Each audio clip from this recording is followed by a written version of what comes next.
Bien, Jacob, tu m'en auras pas voulu. Je connaissais ton film. Bien sûr, j'aurais adoré le revoir une deuxième fois, mais je le reverrai 2, 3, 4 fois de toute façon. C'est magnifique. Donc, les applaudissements montrent que tu as ému l'audience, l'assistance. Donc, on va peut-être déjà savoir s'ils ont des réactions avant de te donner la parole, s'ils ont envie d'intervenir, de réagir, de questionner. Il n'y a pas de questions taboues en plus. Hein. Vous avez tous les droits.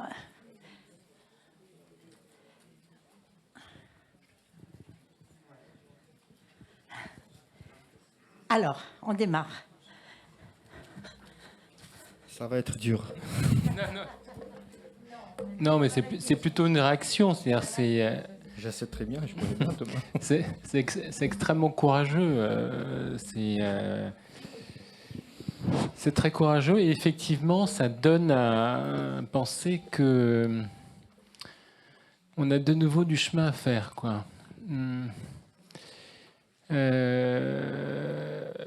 Sur place, tu avais des contacts déjà un peu organisés ou ça s'est improvisé de manière...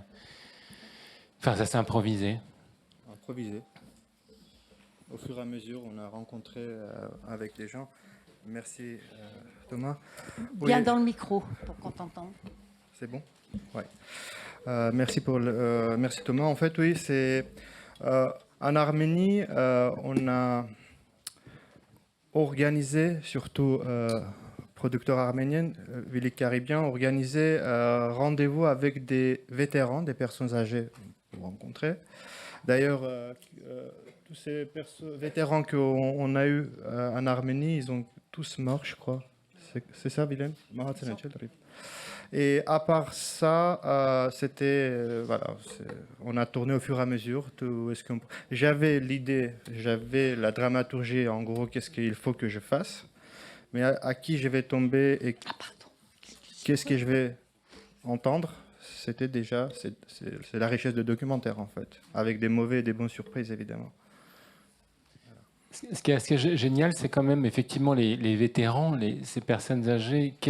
C'est sublime de les avoir interviewés, enfin rencontrés, parce qu'effectivement, c'est des archives vivantes, quoi. Et elles sont là. Au moins, tu les as rencontrées, tu les as enregistrées, et c'est ça hein, qui est déjà acte d'archive, d'histoire. Et ça, elles sont, je trouve, ils ou elles sont formidables tous, à tous les endroits, avec évidemment des points de vue variés, mais c'est ça qui est intéressant.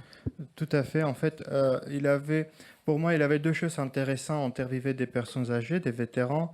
D'abord, faire entendre leur histoire concernant de Seconde Guerre mondiale. Et aussi, à travers de ces personnes âgées, faire contraster avec la nouvelle génération pour montrer cette contraste. Parce que quand on entend des vétérans, comme quoi ils ont perdu, l'Union soviétique, c'était eux comme une paradis perdu en fait. Et quand on entend les jeunes générations, voilà. Donc, il avait deux aspects pour moi. À la fois comme un archive, voilà, faire entendre leurs histoires, et deuxièmement, arriver à trouver ce contraste entre la nouvelle et les anciennes générations. Voilà.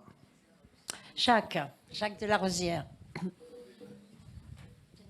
Oui, j'ai été très séduit et très touché par ce film, parce que c'est la vérité, c'est pas une construction abstraite, ce sont des gens qui parlent.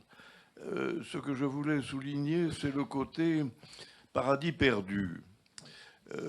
Ce qui est très fort dans ce film, c'est que à l'époque de ces combats où vous avez perdu votre grand-père, les gens étaient unis. Et ils étaient unis derrière un idéal qui était simple, qui était de chasser les Allemands et de vaincre et de garder leur sol. Alors que ce que l'on voit dans le film, en dehors de ce cheminement central que je viens de rappeler, c'est que ce monde, ce paradis perdu, s'est complètement effrité. Les gens sont les uns contre les autres, les Azerbaïdjans, les Arméniens, les Géorgiens, tout ça se dispute maintenant. Et vous avez des vieux qui disent « Ah, l'époque ancienne, c'était l'époque où on était heureux, où on était unis, où on était en paix. » Alors, c'est ça qui m'a frappé dans ce film, parce que ça fait partie de la réalité. Et j'aurais voulu que vous commentiez cet aspect-là des choses. Merci beaucoup, monsieur. Effectivement... Pardon, je voulais juste rajouter pour prolonger. Oui, pardon, prolonger. C'est vrai que moi, ce que j'ai ressenti de façon très très forte, c'est que ce film était plutôt une ode à l'URSS. Pas en tant que... Non, mais c'est pas du tout... Enfin, je veux dire, dans le contexte, effectivement, que vous venez de rappeler de la Grande Guerre patriotique contre l'Allemagne nazie. Ben, c'est pas seulement contre l'Allemagne, c'est contre le nazisme. Enfin, c'est une nuance importante. Donc, et quand je dis ça, c'est pas du tout enfin, mais l'idée que la paix et la fraternité étaient ce qui guidait un peu tous ces peuples qui aujourd'hui s'entretuent et de façon ô combien violente, est quand même le fil rouge de ce film, je trouve. Hein. Pardon. Oui, alors je voudrais rassurer la salle. Hein, chacun a le droit d'avoir sa lecture du film, évidemment, aussi en fonction de ses propres sentiments, ses propres analyses historiques, etc. Moi, ce que je veux dire, effectivement, il y a beaucoup de nostalgie de la part des gens interviewés dans le film, les jeunes, les vieux et les jeunes. Certains jeunes aussi regrettent cette période qu'ils n'ont pas connue parce qu'ils souffrent énormément. Et c'est vrai que l'éclatement, la chute de l'Empire soviétique, on peut dire ça comme ça, ou de l'Union soviétique, comme vous voulez, la chute d'un empire d'ailleurs, on le paye cher aujourd'hui. La guerre en Ukraine, c'est ça aussi. Donc, fait se remémorer cette période où non seulement on sauvait l'Europe, on combattait le nazisme, mais on construisait le socialisme. On construisait un monde nouveau, on construisait autre chose. Donc, et tout ça, c'est effectivement perdu au fil des décennies. Et aujourd'hui, ces peuples-là se retrouvent en guerre. Les images sont très, très fortes de la guerre. Cette petite vieille qu'on a... Et ils interrogent, pourquoi ? Pourquoi ? Ils ne comprennent pas. Donc ça, peut-être sur le pourquoi, on ne va pas te demander, à toi l'historien, mais quand même, il y aurait peut-être quelques réponses à apporter. Je vais répondre à monsieur concernant de nostalgie perdue. C'est ça, c'était ça en fait, paradis perdu. Ouais. En fait, effectivement, quand on discute avec des personnes âgées en Arménie, tout le monde est dans cette nostalgie. C'est simple parce que c'est des gens qui sont nés et grandis dans la propagande Union soviétique. Effectivement, pendant l'Union soviétique, il y avait un paix. Tout le monde vivait ensemble dans la paix, tout à fait. Mais en même temps, il avait un prix en fait pour cette paix en fait. Ça veut dire petit à petit, tous ces petits peuples, ils ont commencé à perdre leur origine, leur identité, en transformant des Russes en fait, des Slaves, si vous voulez. Après la chute de l'URSS, il y a 15 républiques qui sont devenues indépendantes, parmi l'Arménie. L'ancienne génération continue à vivre avec cette nostalgie. La nouvelle génération fait battre, même aujourd'hui, pour son indépendance. Voilà, la Russie, qui est auteur de tous ces crimes, en fait. La guerre aujourd'hui en Arménie, pareil, en fait, entre l'Azerbaïdjan et l'Arménie, c'est la conséquence politique de la Russie en Ukraine. Je pense que c'est intéressant pourquoi je parle je retourne à ce sujet-là, parce que je connais pas mal de personnes âgées qui sont vraiment dans cette nostalgie. Et il y a 2-3 jours, je téléphone, je discute avec eux par rapport à la situation en Arménie, parce que c'est des Arméniens en Arménie. Là, ils ont vraiment changé leurs avis, parce qu'ils ont vraiment compris que cette nostalgie, c'était bien. Oui, l'Union soviétique, c'est pas mal. Mais en même temps, on vivait en fait dans un pays complètement fermé, où on vivait avec une histoire créée, en fait, une idéologie, un quotidien vraiment imposé, en fait. Et aujourd'hui, en fait, ces gens-là, même ils vivent, en fait, une vie compliquée, la guerre, en famille, en soifée. Mais je pense qu'ils pensent que l'indépendance est beaucoup plus important, c'est beaucoup plus cher que vivre dans la paix, mais comme un mouton en fait. J'essaie de trouver cette phrase-là que ce monsieur il m'a donné comme exemple. Il disait qu'on a vécu dans la paix comme des moutons, mais aujourd'hui on essaie de résister comme des êtres humains pour pas perdre notre identité. Et ils préfèrent vivre dans cette guerre-là, voilà, dans cette combat, dans cette bataille. C'est une bataille de protection de l'identité. En fait, il y a un changement maintenant. C'est ça que je voulais dire. Même dans les vieilles générations, des gens, ils ont envie de vivre dans l'indépendance, dans un pays indépendant. Mais même si la vie n'est pas simple comme en avant. Et elle n'est pas gagnée encore. Oui, oui.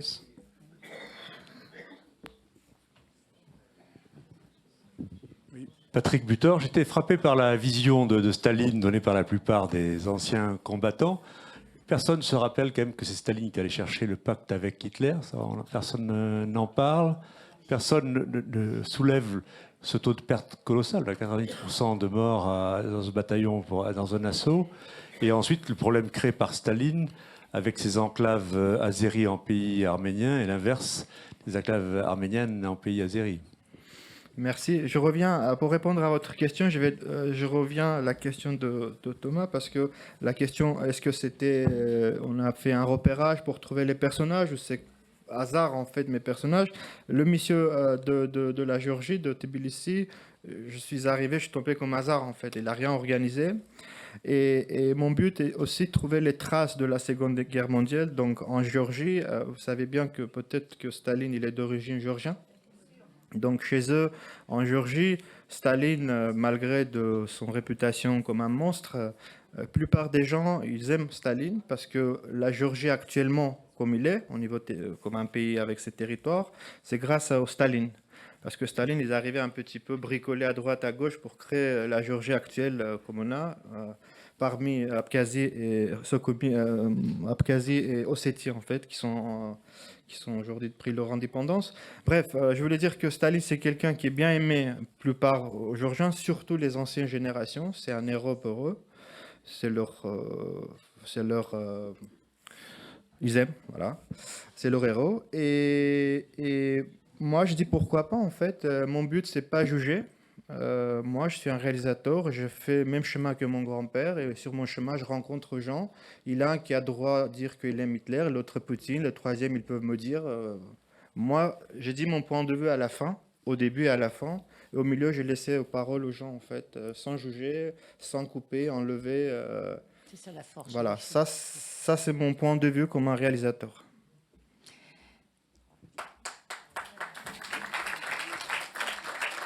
Merci. Merci, je suis Sylvestre Lancien, ami des Arméniens et de Jérôme Amimer. Ce que je trouve formidable dans votre documentaire, c'est que vous gardez cette écoute, cette bienveillance et cette neutralité, ce que vous venez de répéter d'ailleurs, de dire. Et la question que je voulais vous poser, c'est, ça devait être difficile, j'imagine, pour vous, quand vous entendiez des commentaires, évidemment, avec lesquels vous n'étiez pas d'accord, évidemment, mais vous les gardiez en vous-même.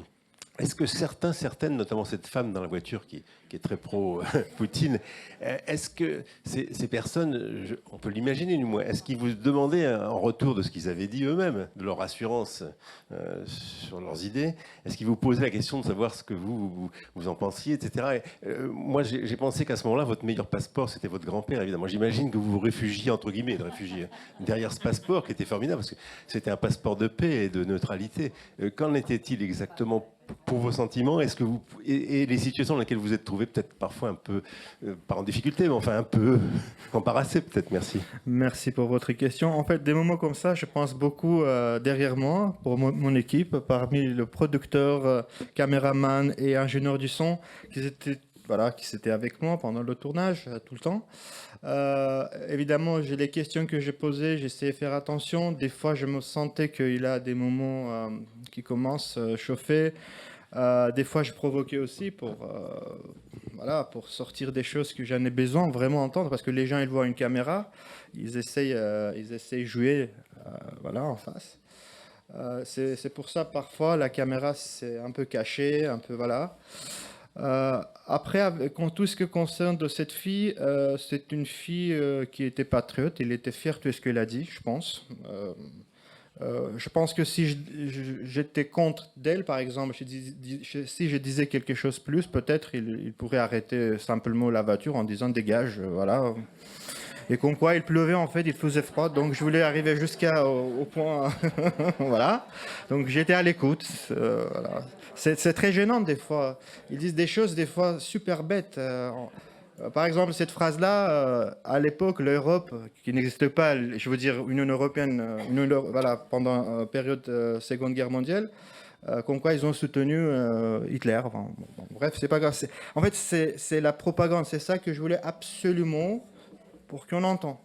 Il y a des personnes qui aiment, qui croient vraiment, et les autres qui ne croient pas. Je pense que c'est ça qu'il faut montrer, en fait, au lieu de raconter. Voilà. Merci. Oui. Philippe, oui, mais, chacun son tour. Oui. Moi, je ne veux pas rester sur le débat paradis perdu, mieux avant, non, pire avant ou pas. Enfin, et prendre un autre aspect du film qu'il faudrait commenter.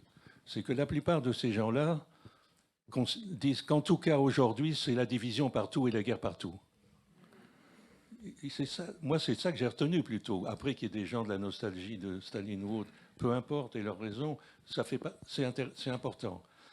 Mais ce qui est très important, c'est qu'on sort de cette ancienne époque avec la division partout, avec les Azéris qui s'en prennent aux Arméniens, une fabrication d'États-nations dans le Kosovo qui heurte, à mon avis, on n'a pas regardé assez qu'est-ce que c'est que la Serbie, on s'en contrefout. Donc la fabrication d'États-nations qui se veulent indépendants, c'est peut-être pas forcément le paradis du futur, pour être brutal.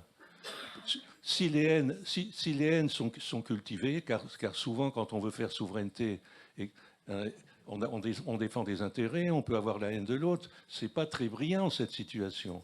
Et ça, moi, ça m'amène du coup direct à une si on n'apprend pas aux gens à s'entendre aujourd'hui, tu as parlé du moment présent et du futur, et qu'on laisse monter ces haines et ces divisions type Azérie-Arménie, c'est gravissime. Hein, comme tu dis, c'est le passé quand même, l'Union soviétique, même s'ils qui veulent continuer à refaire empire, et que Erdogan, ce qu'on sous-estime complètement, idem, ça merci de le souligner également. Oui, bien sûr, ça pollue, mais en même temps, les nouveaux dirigeants, les Aliyev et compagnie, qui sont souvent d'ailleurs issus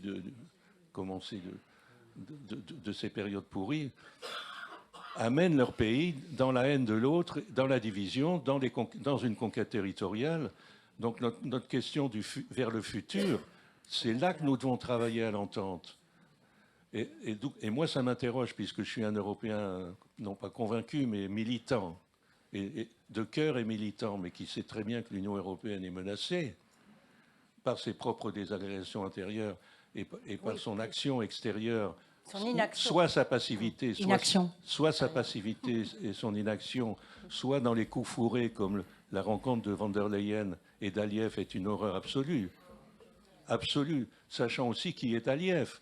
Après, qu'on ne nous fasse pas du baratin idéologique pour nous mener vers un combat entre les régimes libéraux et illibéraux, quand on va voir le pire dictateur d'avant pour fabriquer du gaz, pour faire des corridors gazés avec lui, c'est l'horreur.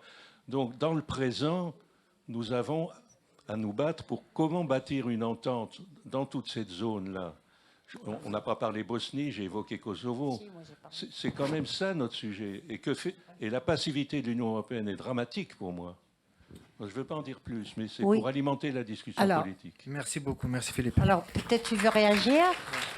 Alors, réaction de Jacob. En fait, il faut que tu résumes, s'il te plaît, la question, en fait. Alors, Je suis vraiment désolé. Je suis vraiment désolé, Philippe, non. parce que... Oui, non, la question, si j'ai bien compris, en tout cas, il s'agit moins de revenir sans cesse. Enfin, le film montre moins le passé, nostalgie du passé, l'union des peuples de l'Union soviétique qui menaient un même combat, encore à vérifier d'ailleurs, parce qu'au sein même, on avait quand même des Russes blancs, on avait aussi des gens qui défendaient Hitler, etc. Mais ça, c'est la petite parenthèse. Et qu'aujourd'hui, on a des peuples qui s'entretuent, qui se déchirent, et qu'on ne peut pas valoriser sans arrêt leur recherche d'autonomie et d'indépendance au mépris des haines qu'ils entretiennent entre eux. Leur indépendance ne se bâtira pas dans la haine de l'autre. Comment fait-on donc pour créer un espace, alors moi je vais dire avec mes mots, mais de plus de coopération et de fraternité, parce que c'est quand même de ça qu'il s'agit aujourd'hui, et en essayant, moi je l'ai dit tout à l'heure à l'ouverture, mais en punissant les criminels, parce que Aliyev, si on ne le poursuit pas, nous sommes complices.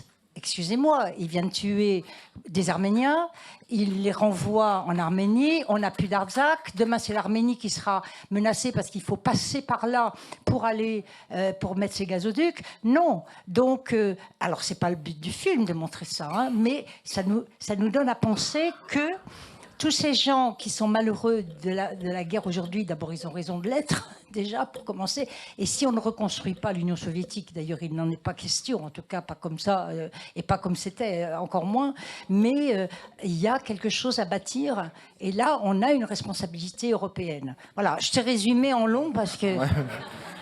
Je vais répondre très rapidement. Moi, est-ce que j'en pense que toutes ces guerres on vient de voir, que j'ai vécues, pour moi, c'est des conflits idéologiques, en fait, entre la liberté et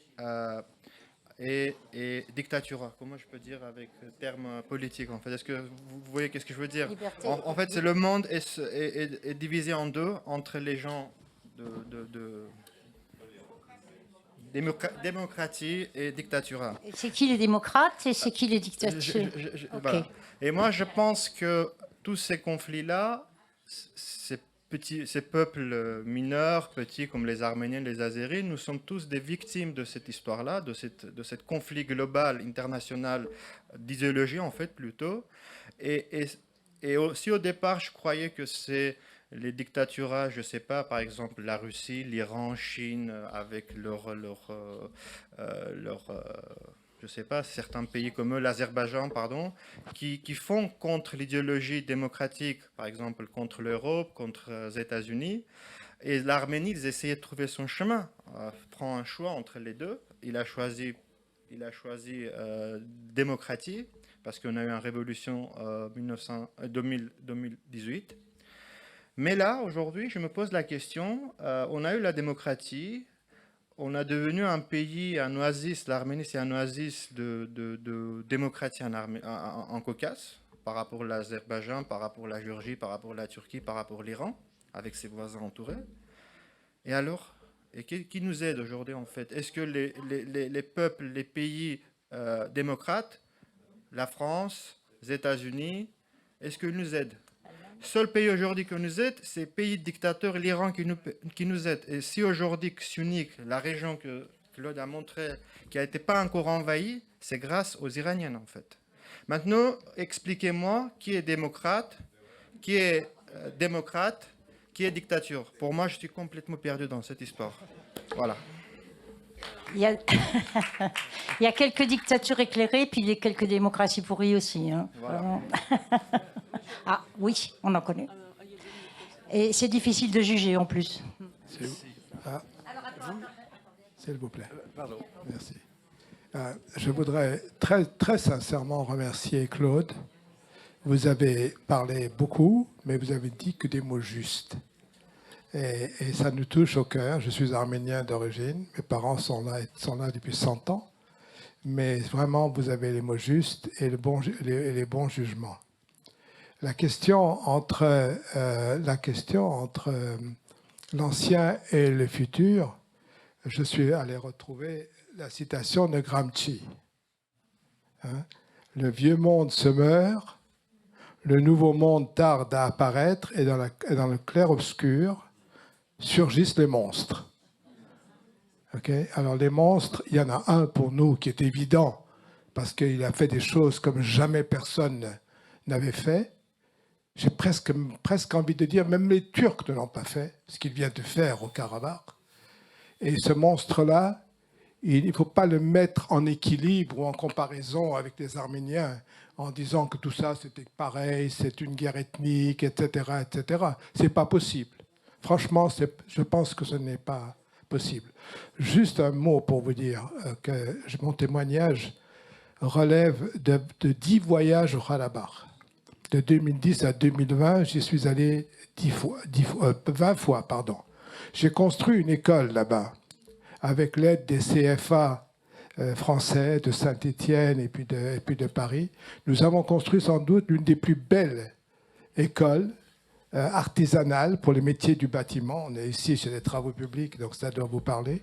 Une des plus belles écoles, et même les Américains sont descendus avec leur hélicoptère, des sénateurs pro-arméniens, et ils ont dit on n'a pas d'école comme ça aux États-Unis. Bon, cette école, on ne s'est jamais posé la question de savoir si c'était pour les Arméniens uniquement. Je ne me suis jamais posé la question, puisque je suis à l'origine de ça. Si c'était pour les Arméniens, pour les Azéris, je me suis toujours dit, un jour, il pourrait y avoir des élèves azéris et des élèves arméniens côte à côte à étudier la menuiserie, la soudure, etc., etc. C'était dans notre projet. Eh bien, pour finir, et ça rappelle pas mal de souvenirs pour la France, cette école, qui a une forme carrée, elle est devenue la commandature de l'armée azérie pour dominer le Karabakh. D'accord? Et toutes les classes, les réfectoires, etc., qui étaient autour, qu'on avait tout rénové, etc., sont devenues des garnisons pour l'armée azérie. Voilà. Et c'est ça le fait important. Et voilà. Après, maintenant, on se fait beaucoup de soucis pour l'Arménie, pour les raisons que vous savez, parce que le monstre est toujours là. Et que voilà. Merci à vous dans tous les cas.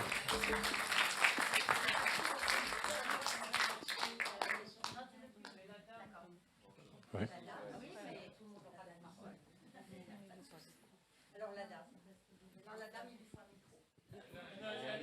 Oui. Il y a...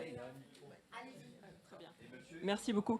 Merci pour ce film très, très touchant. Vraiment, j'ai beaucoup apprécié ce parcours initiatique qui essayait de comprendre d'où venait cette haine. Moi, je pense que cette haine, c'est comme une casserole. On a mis un couvercle dessus, qu'elle n'a jamais vraiment disparu.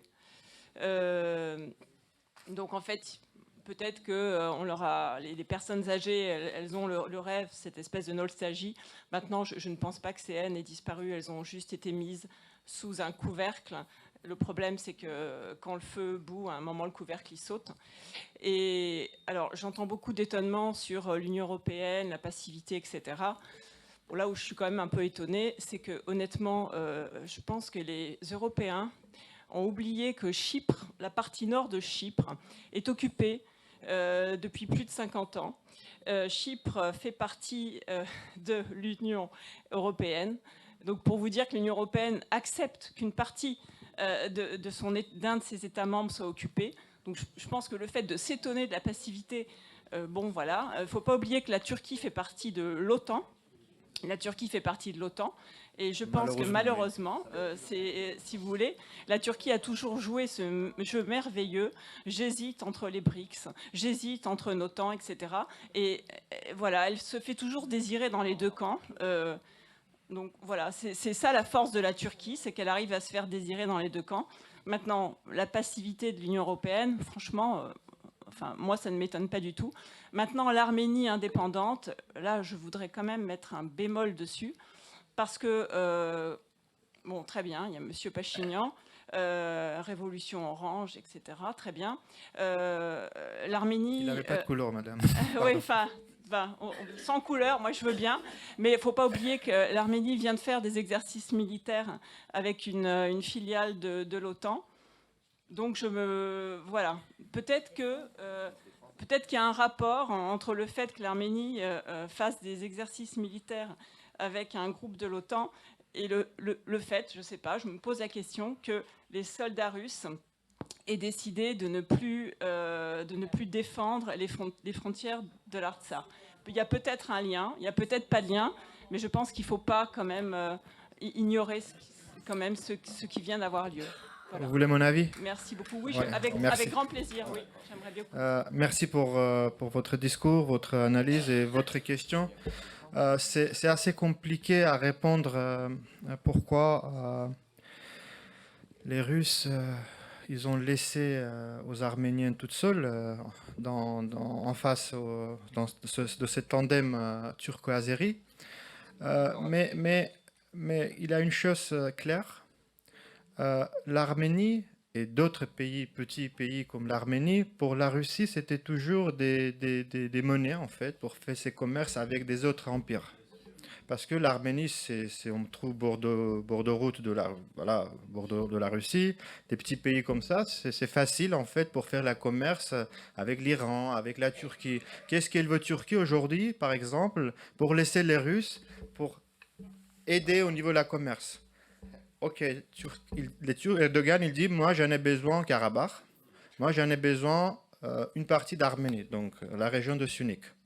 Si tu nous laisses en fait, qu'on arrive avec les Azéris à attraper et à prendre ça, moi, pas de souci, je m'en fiche les Européens, les sanctions des Américaines, je laisse que toi tu navigues dans la mer Noire, sans souci, je laisse que tes pétroles, tes gaz et les autres trucs, marchandises, ils traversent à travers l'Azerbaïdjan, une partie de l'Arménie et la Turquie va arriver jusqu'à Paris, par exemple.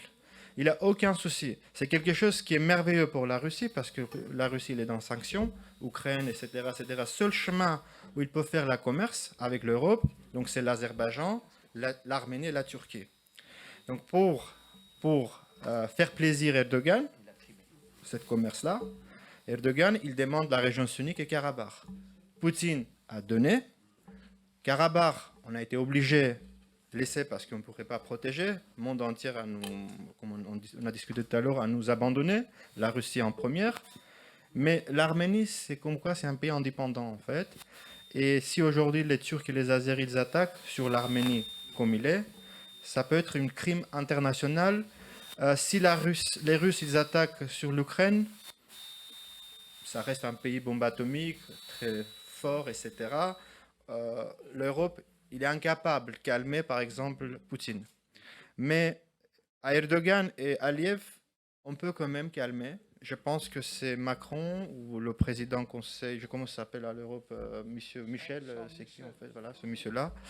Et le président Biden, je crois, eux, ils arrivaient quand même, je crois, menacer à Erdogan en disant que voilà, tu as pris Karabakh, on a fermé notre gueule, tu as fait...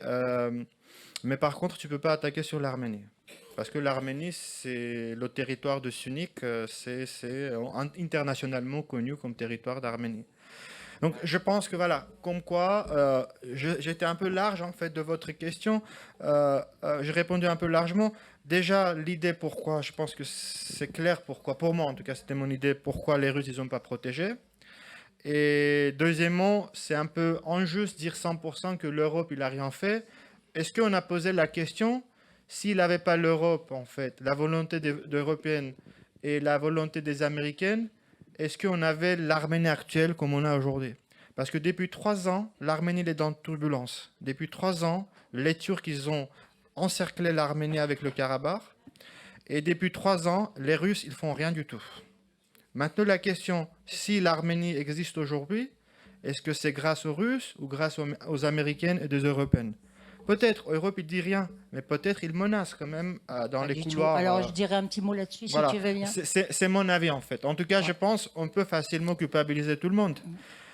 Mais je pense qu'il a des choses qu'on ne voit pas. Alors, on va laisser la parole au monsieur, la dame. Moi, je dirais un petit mot, puis si vous le voulez bien. On ne va pas régler toute la géopolitique du Caucase ce soir. On y reviendra, mais c'est bien d'avoir ce débat, de toute façon, pour se poser les bonnes questions pour la suite. Donc, monsieur. Joël Broquet, une simple question au réalisateur. Et il a tendu la perche en évoquant l'Iran. Au cours des débats, le film et les débats ont montré que l'on pouvait s'interroger sur le rôle des grandes entités et de l'Union européenne, nostalgie de l'Empire soviétique, panturquisme, donc autant de vastes perspectives au milieu desquelles est ballottée l'Arménie. Question simple, pour moi qui crois que les faits nationaux, historiques, enracinés, culturels, religieux, resteront longtemps encore déterminants de l'intérêt des peuples et de leur comportement, je pose la question, est-ce que la grande puissance régionale n'est pas l'Iran et qui est, au fond, peut-être la meilleure garantie de survie de l'Arménie, car elle n'a pas d'intérêt hégémonique, pas dans ce coin-là en tout cas, et elle est le meilleur pôle d'équilibre. Donc c'est une question un peu de géopolitique. L'Iran pense que tout lui appartient, hein, parce que c'était la Perse, hein. N'oublions pas. Moi, j'ai entendu les Iraniens la dernière fois nous dire l'Azerbaïdjan, ça n'existait même pas avant. Hein. Donc ça a été créé de toutes pièces. C'est à nous. Et on a un ami iranien avec lequel on discute tout le temps. Toute l'ancienne Perse, pour eux, c'est l'Iran, et un jour peut-être il faudra bien qu'ils récupèrent tout ça. Donc attention, il n'y a pas que le panturquisme qui nous guette, hein. Il y a tous les grands pays qui veulent jouer un rôle de puissance dans le monde, qui est en pleine réorganisation. Mes chers amis, quand même, je vous rappelle que le monde est en train de changer. Hein, ça se réorganise avec un Occident en difficulté, avec des BRICS qui s'unissent, et derrière, il y a tous les enjeux monétaires, économiques et financiers. Donc, on n'est pas prêt de se sortir des conflits. Et malheureusement, on cherche des raisons quelquefois idéologiques ou identitaires aux conflits qui existent, qui sont réels, mais il y a des gros enjeux économiques. Et il y a des gros enjeux aujourd'hui, si vous prenez le cas de l'énergie, par exemple, chaque pays va se battre pour avoir une énergie en abondance et la moins chère possible, et je peux vous dire que les alliances qui sont derrière ne sont pas belles, parce que l'Europe, non mon cher Jacob, l'Europe n'a rien fait, pire. Madame van der Leyen est allée en Azerbaïdjan pour contracter avec Aliyev pour le gaz que l'Azerbaïdjan achète aux Russes, d'ailleurs en partie, 50%. Donc il y a une hypocrisie énorme derrière la situation géopolitique. Et l'Europe est incapable de dire un mot. Il n'y a pas d'union politique en Europe et les pays sont archi divisés. Nous, ce serait bien de faire un petit film sur les risques de dislocation de l'Europe. On se bat contre, bien sûr. Mais il n'y a aucun pays d'accord entre eux. Et les autres qui interviennent un peu, c'est du blablabla. Il faut passer de la parole aux actes. Même M. Macron, il défend l'Arménie, c'est des mots. Pour l'instant, il n'y a pas de... On ne poursuit pas Aliyev en cour de justice. On ne les protège pas. On envoie des armes à l'Ukraine. On n'en envoie pas à l'Arménie. Ils peuvent se faire laminer. Ça a existé en 1915. C'est la suite. Et ce sera la fin. Parce qu'il n'y en a plus beaucoup des Arméniens en Arménie. Ils sont 3 000... Oui.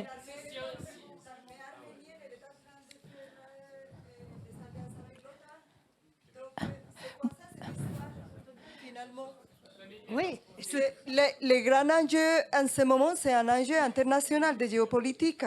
Il y a une guerre sur qui va contrôler l'énergie, les sources d'énergie. Les États-Unis se sont emparés de l'énergie européenne et ils ont imposé l'achat du gaz schiste. Donc, qu'est-ce qu'on va faire ? Alors, moi, je vous propose d'organiser une autre réunion sur les enjeux énergétiques et géopolitiques pour animer ce débat. C'est mon sujet. Et en attendant, je repasse la parole à Jacques Ebadian. Alors, moi, excusez-moi, madame, mais moi, je voudrais dire une chose. Merci, monsieur, pour avoir fait ce film. J'ai adoré les témoignages des dames. Ce sont les vraies combattantes. Pourquoi que les dames, en fait? Les personnes âgées, ce sont des personnes âgées qui ont vécu la guerre dans la propre chair. Ce sont des gros témoignages, ce sont des archives de l'histoire et je pense qu'il faut les écouter. Quand ils disent qu'ils veulent un monde en paix, c'est parce que nous devons faire tout notre possible pour faire vivre la paix dans le monde. Absolument. Moi, je pense une chose, les États-Unis d'Amérique, ils aiment la guerre partout. Moi, je viens de l'Amérique latine en Amérique latine, ils ont installé des guerres, des dictatures dans les années 60, dans les années 80, 90, 2000. Et ils veulent encore chasser des présidents qui se sont imposés par les urnes et par les votes populaires.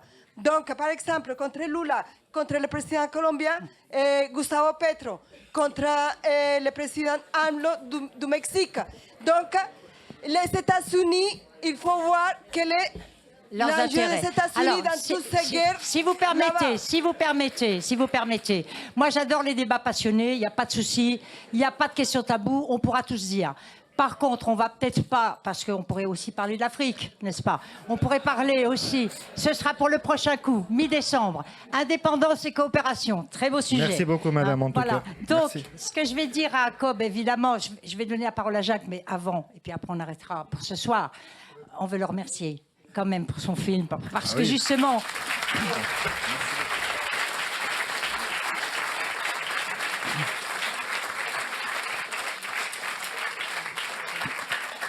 Il permet, mon cher Jacob, des débats passionnés. Chacun intervient avec, en plus, son analyse, ses intérêts qui ne sont pas les mêmes, sa propre origine. Et donc, ça, c'est passionnant.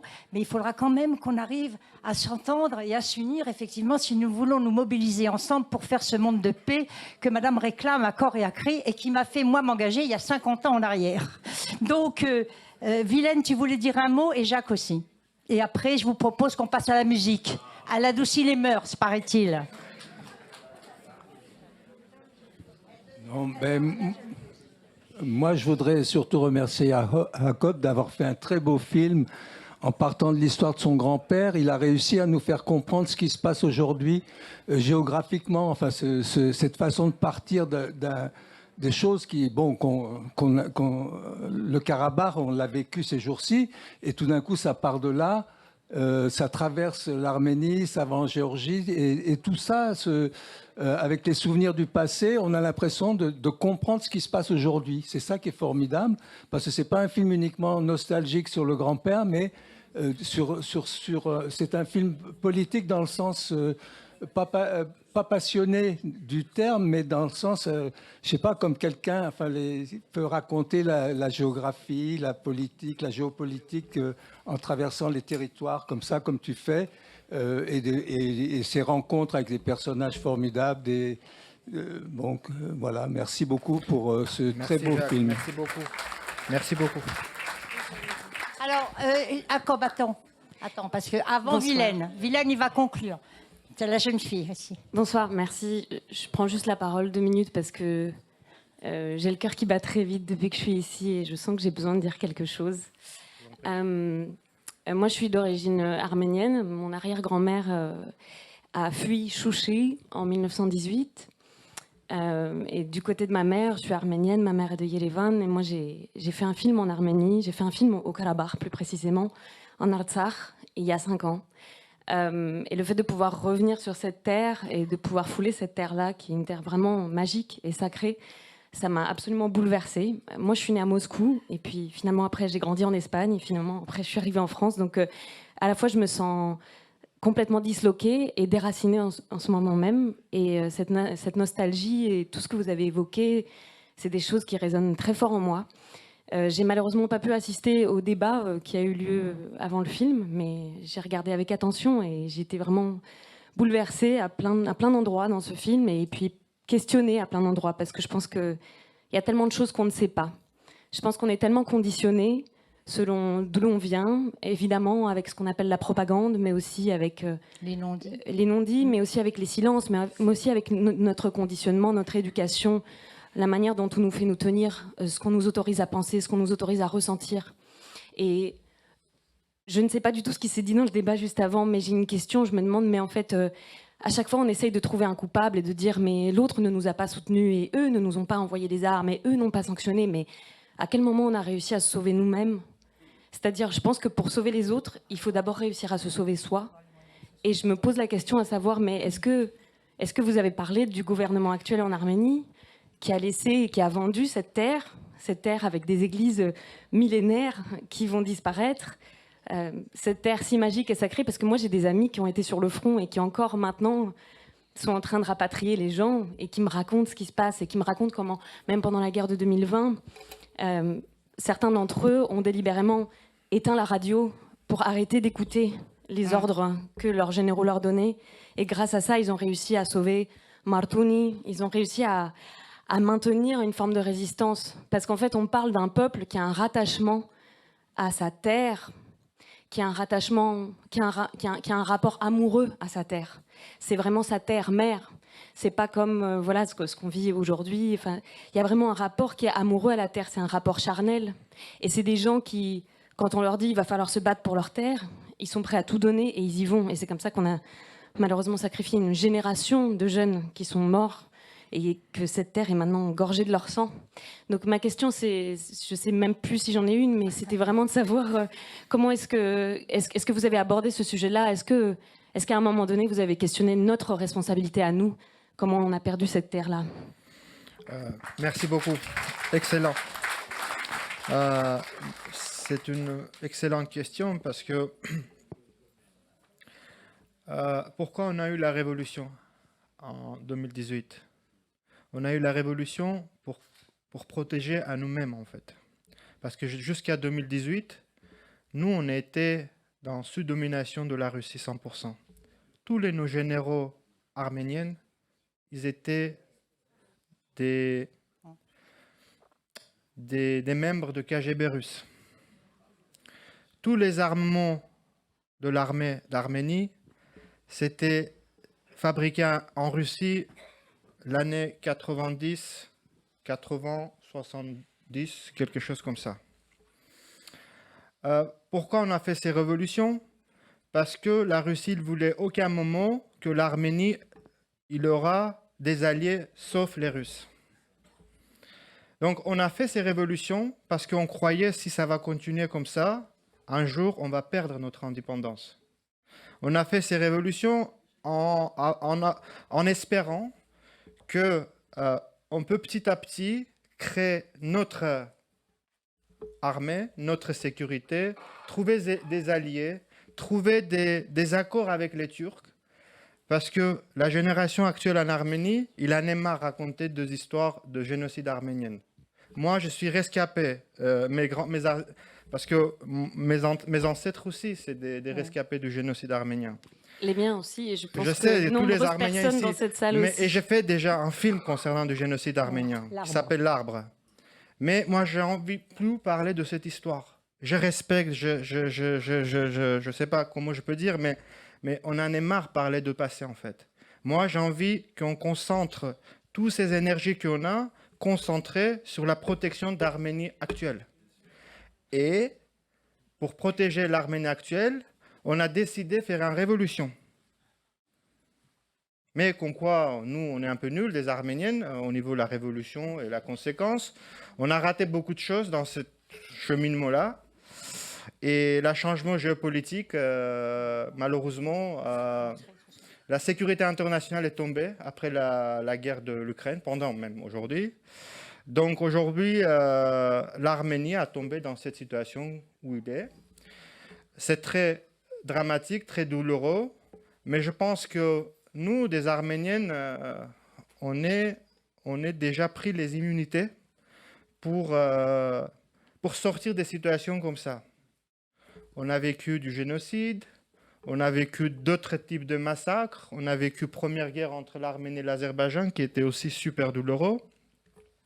On a aujourd'hui ça. Et cette fois-là, on va aussi en sortir. Je ne sais pas comment, mais on va en sortir. On va trouver notre chemin et on va continuer à vivre. Parce que le peuple arménien, il existe depuis quelques milliers d'années, 3-4 000 ans, c'est ça? Tu dis quoi, 2000 ans tout à l'heure? Non, l'Artsakh, 2000 ans. Mais l'Arménie avant, voilà, bien sûr. Je ne sais pas combien, mais on va continuer à vivre. C'est ça que je veux dire. Je suis sûr qu'on va continuer à vivre. Aujourd'hui, en fait, on a une population qui est vraiment blessée. OK. Mais en même temps, à côté, on a des gens, majoritaire des jeunes générations, sont prêts pour aller battre et protéger leur patrie. En Arménie, je veux dire les Arméniens en Arménie. Alors, je vous propose... Pardon, voilà. Je n'ai pas compris. Est-ce qu'on a des armes? Est-ce qu'on a des armes? Je pense que pas suffisamment, mais oui, un petit peu quand même. Il ne suffit pas d'avoir des armes. En plus, voilà. On est en train de le vivre dans d'autres pays. Je ne sais pas si je réponds. Effectivement. Alors, attends, Jacob. Vilaine voulait dire un petit. Vilaine, viens. Thank you so much for your opinions, but I just want to speak about these children because now they are all in danger. They are forced to leave Artsakh and they have no place to live. They have no something to eat. So first of all, I think that we must take care about these people and talk about them. So I also want to ask Հակոբ, ուզում հարցնեմ ամենասկզբուն ֆիլմի խոսում ես Արտյոմի հետ, ով որ այն ժամանակ Թալիշում խոսում է իր հայրենիքի մասին։ Ինչ գիտենք մենք հիմա իր մասին ու ինչի կարիք ունի ինքը հիմա։ Ես ուզում եմ որ մենք ավելի շատ սրա մասին էլ հիմա խոսենք, քան այն գլոբալ խնդիրների, որոնք որ ցավոք մենք anzamb չենք կարող։ Je vais traduire et je vais répondre à la question. C'est dur quand même. En fait, il dit que il faut qu'on parle de jeunes garçons Artyom qui étaient au Karabakh, dans une région frontalière de Talish, frontalier de l'Azerbaïdjan. À ce moment-là, quand on était en tournage, c'était au début de la guerre. Ce village et la région étaient toujours arméniens. Et il voulait savoir, il faut parler de ça, qu'est-ce qui s'arrive avec tous ces enfants-là qui sont transformés des réfugiés. Et une partie de ces enfants-là sont morts, une petite partie évidemment, j'espère en tout cas. Et une grande partie sont pris le chemin de refuge pour rentrer en Arménie. Ils pensent que notre enquête, aujourd'hui, c'est ces enfants-là, leur futur. Et voilà, et on va essayer tous ensemble trouver une solution par rapport à ces enfants-là.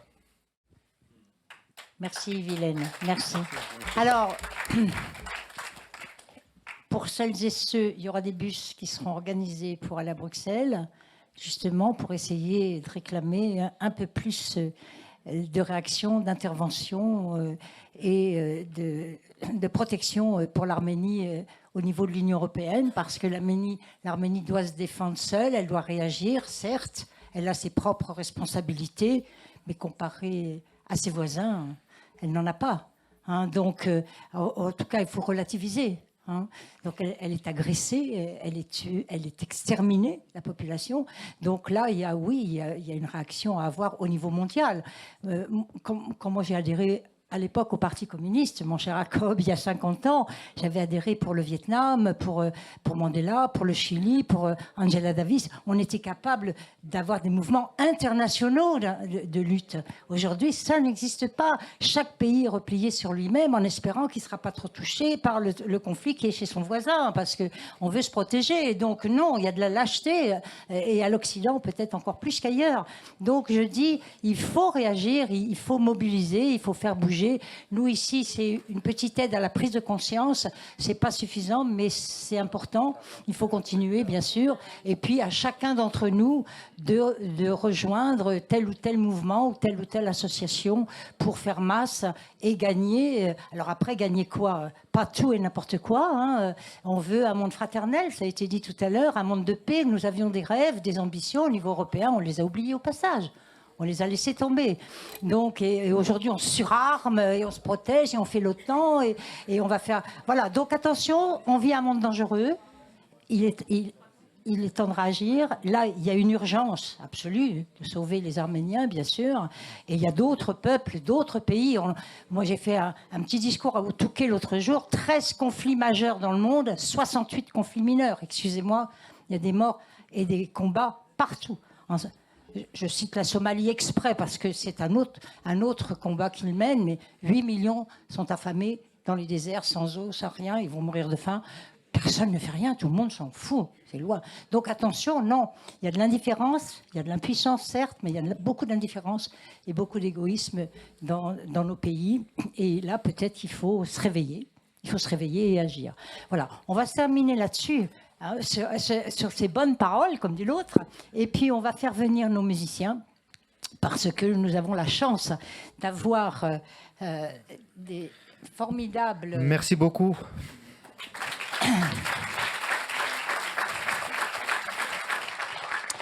Donc je vais appeler Arsène et Astrid.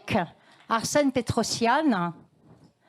Alors il faut aller les chercher, ils sont peut-être dehors, en train de se préparer, se faire beau pour nous, parce que vous avez là, je l'ai déjà dit tout à l'heure devant lui, donc je vais le répéter pour ceux qui n'étaient pas là, vous avez un des plus grands maîtres de doudouk qui existe dans le monde, et Arsène est devenu un ami très cher, qu'on avait projeté par YouTube, et qu'on a connu entre-temps à Yerevan, et qui a fait le déplacement à Paris pour nous interpréter des chants. Il sera accompagné par Astrid Snoutev, peu importe son nom de famille, et vous allez l'entendre tous les deux. Et ensuite, nous vous réservons une belle surprise avec les chants de Ngame Berchi, l'Iranienne qui veut chanter pour les Arméniens.